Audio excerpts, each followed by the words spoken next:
Graça e a paz. Em nosso curso básico de vida cristã, estamos no livro 5, Atos dos Apóstolos, capítulo 7, a vocação missionária da igreja. No capítulo 6, a fundação da igreja gentílica. Recomendamos ali a leitura de Atos, do capítulo 10, versículo 1 a Atos, capítulo 12, versículo 25. Tratamos dos seguintes assuntos. Tópico 1, a conversão de Cornélio.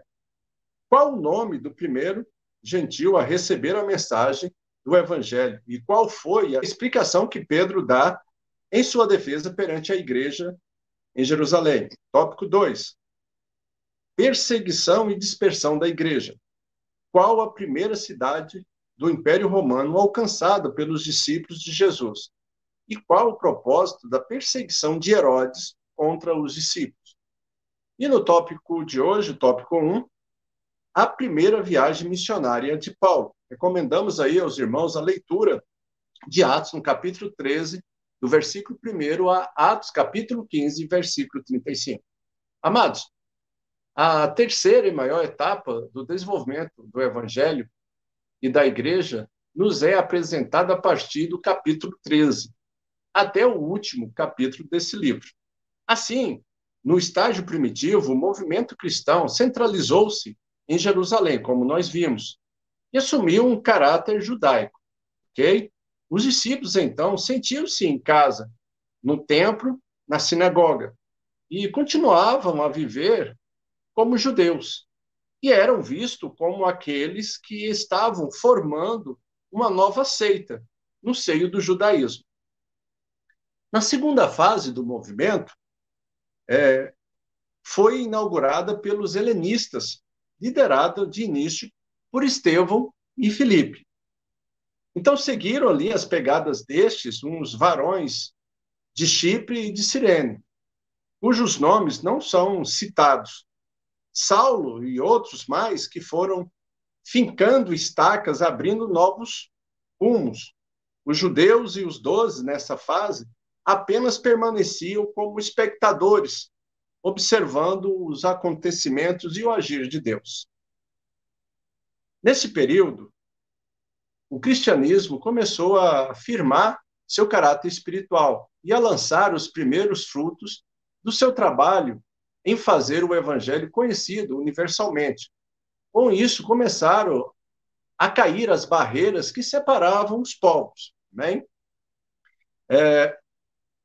A fase final do desenvolvimento é introduzida com os cinco cristãos, que possivelmente poderemos comparar com os 12 apóstolos e os 7 diáconos. E nós vamos tratar deles nessa fase, ok? Então, o evangelho deixava de ser um dom judaico e se tornava um patrimônio outorgado por Deus a todos os povos.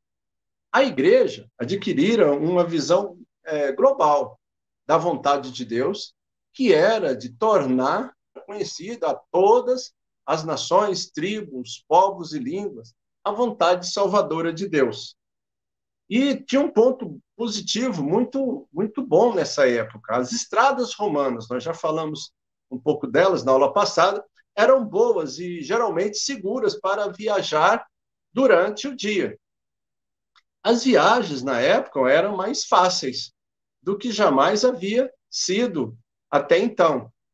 E só voltariam a ser assim na iminência do período moderno, ok? Então, voltando aqui, Paulo e Barnabé estavam voltando de Jerusalém para Antioquia e levavam consigo Marcos, primo de Barnabé, e por algum tempo continuavam ministrando a palavra de Deus à igreja naquela cidade. Além de Barnabé e Paulo, a igreja de Antioquia tinha mestres ilustres, como Lúcio de Cirene, Simeão, por sobrenome, Níger, que significa negro, e aqui já te abro um parênteses, amados, os apelidos eram comuns na antiguidade e costumavam ter significado importante. Né? E que alguns comentadores até analisam que um deles participaram da crucificação de Jesus. Simão o Cirineu, ok? Que na subida do Calvário ajudou Jesus a levar a sua cruz. E lá em Lucas, no capítulo 23, versículo 26, fala o seguinte: e como o conduzissem constrangendo um sirineu chamado Simão, que vinha do campo, puseram-lhe a cruz sobre os ombros para que o levasse após Jesus. Ok? Então, muitos estudiosos entendem que esse sirineu aí é o mesmo que está sendo mencionado aqui em Atos. Ok? Além deles, ainda tem Manaim, Colasso de Herodes Antipas. Tá? A palavra Colasso, amado, significa amigo. Amigo de Herodes Antipas, ok?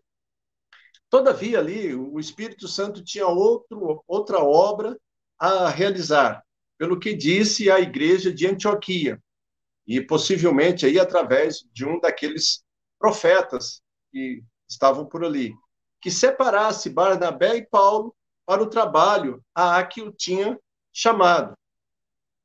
É bom lembrar aqui que Paulo já havia sido escolhido como apóstolo dos gentios, desde a sua conversão. Okay? É certo que ele se ocupou na tarefa de doutrinar, de discipular ali os gentios convertidos em Antioquia. Mas, dentro dos planos de Deus, ele deveria seguir para além da fronteira da Síria. A igreja de Antioquia, sensível à liderança do Espírito Santo, enviou com alegria aqueles dois homens. Tá? Observe, amado, manifestou-se, manifestando-lhes o seu companheirismo e fraternidade, os irmãos, com a imposição das mãos, abençoaram esses dois missionários e entregaram a missão nas mãos dele.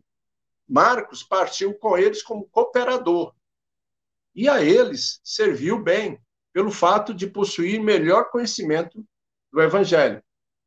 Então, navegaram de Seleucia, porto de Antioquia, desembarcaram em Salamina, na ilha de Chipre, terra natal de Barnabé. E ali começaram a pregar nas sinagogas dos judeus. Né? Chegando a Pafos, a capital ocidental da ilha, encontraram um certo elemento chamado Bar Jesus, falso profeta que pertencia à roda íntima de Sérgio Paulo, procônsul da província. Mas a palavra Bar Jesus significa filho de Jesus.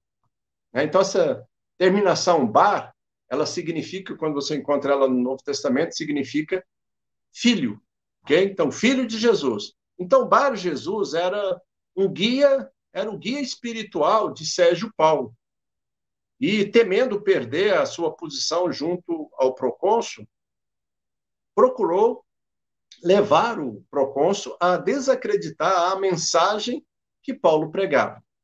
E lá em Atos, no capítulo 13, verso 9, nós temos a seguinte afirmação: todavia Saulo, também chamado Paulo, né, cheio do Espírito Santo, fixando nele os olhos, disse...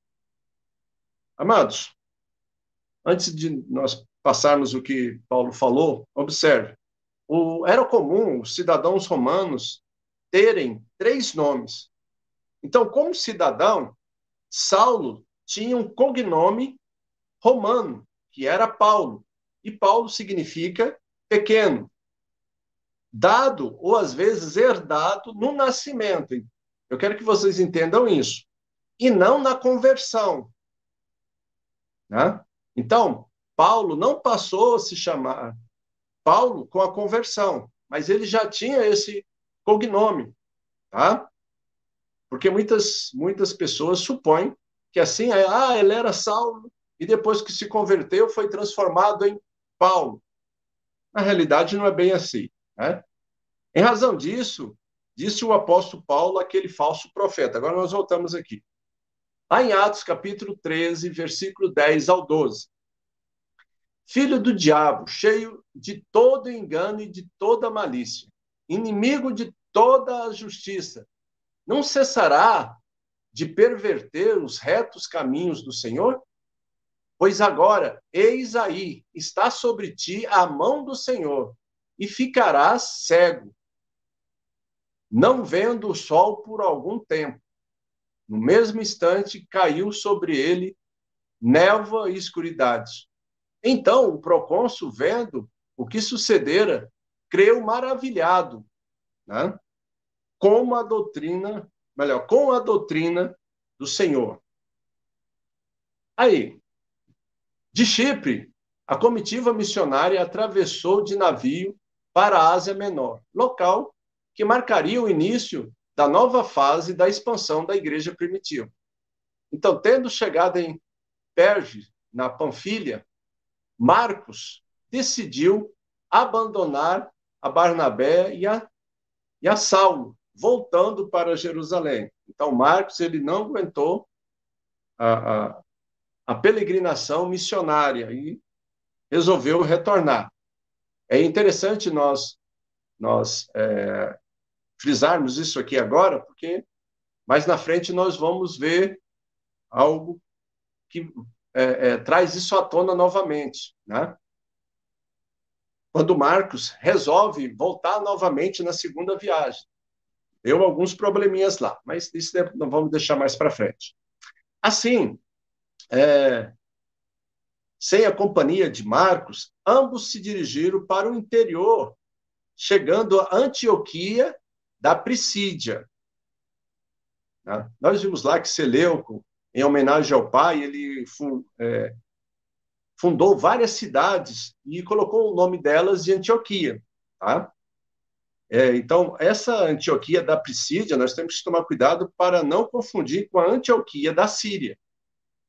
Foi o mesmo fundador, só para nós termos essa visão. Né? Então, a Antioquia da Pisídia era uma colônia romana da província da Galácia. E aí ficaram por algum tempo. Né?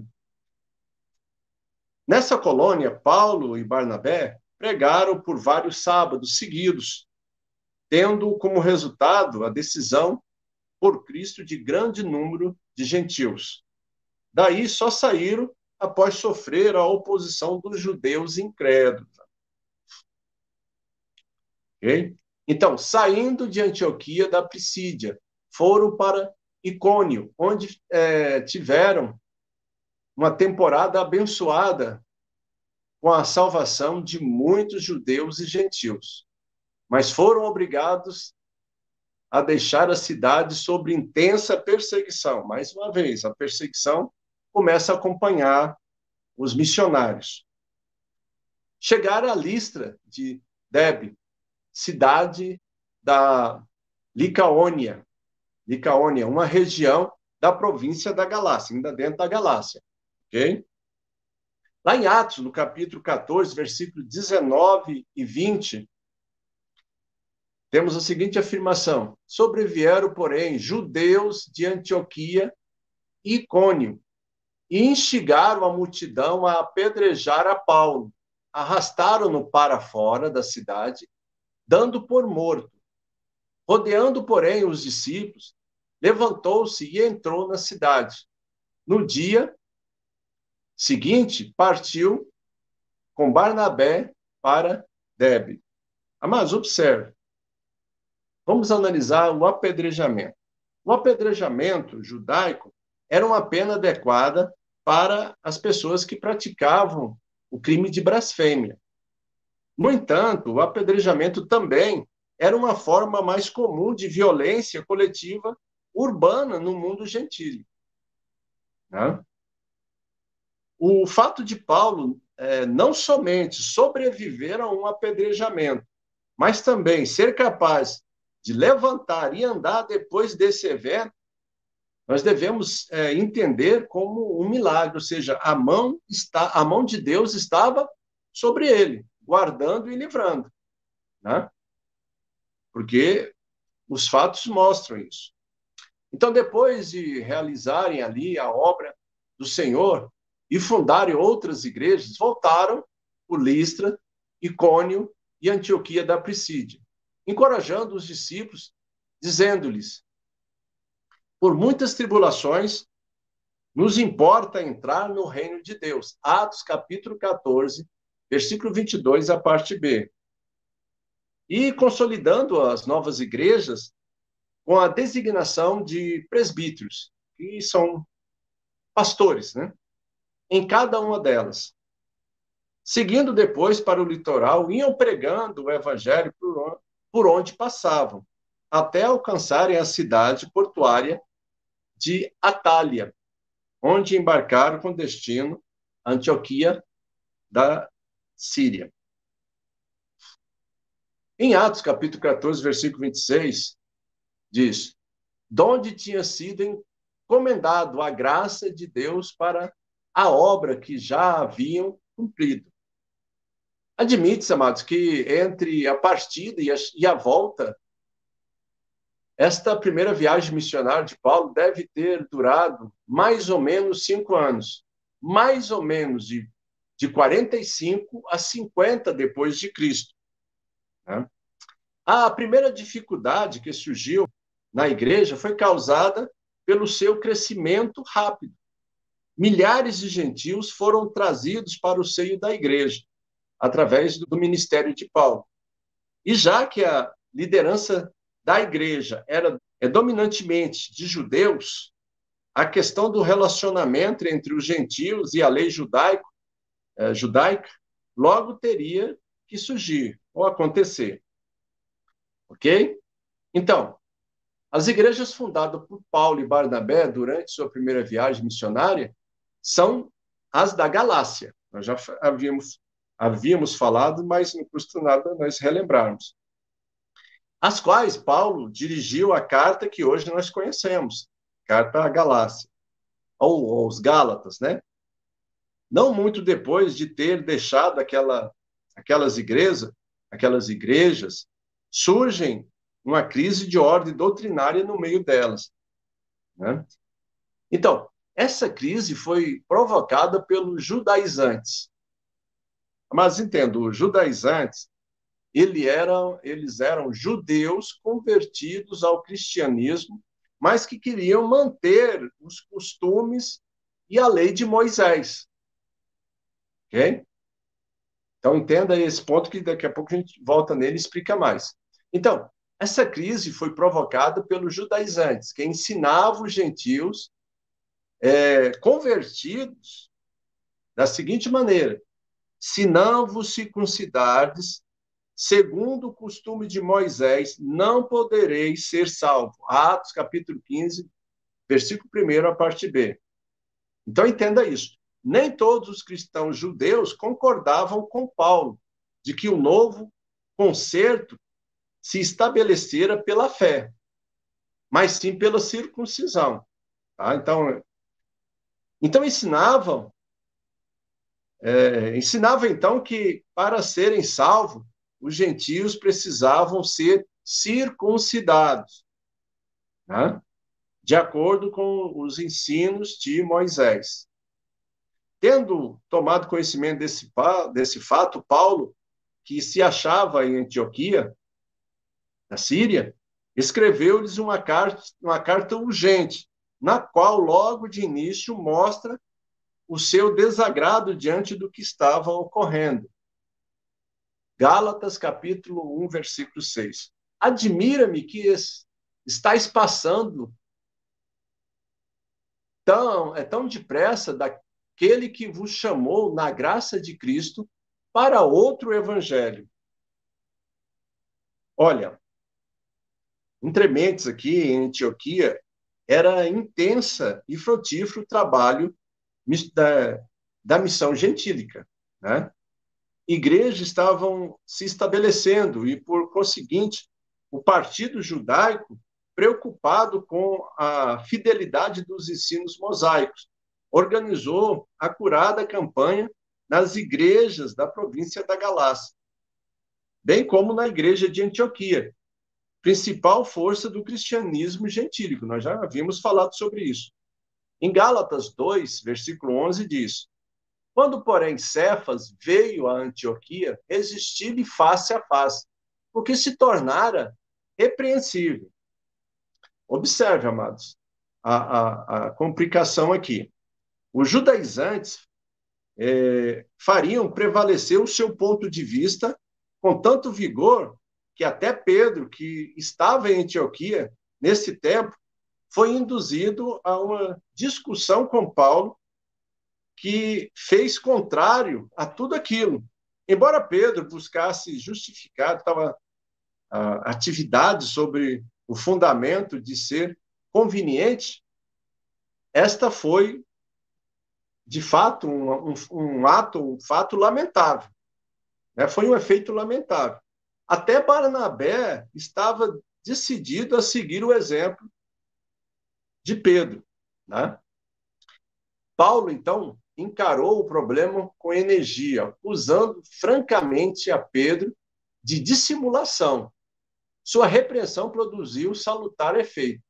Na Assembleia de Jerusalém, né, que é o concílio que ocorreu depois, né, Pedro apoiou intransigentemente a argumentação de Paulo. Mas, amados, observe.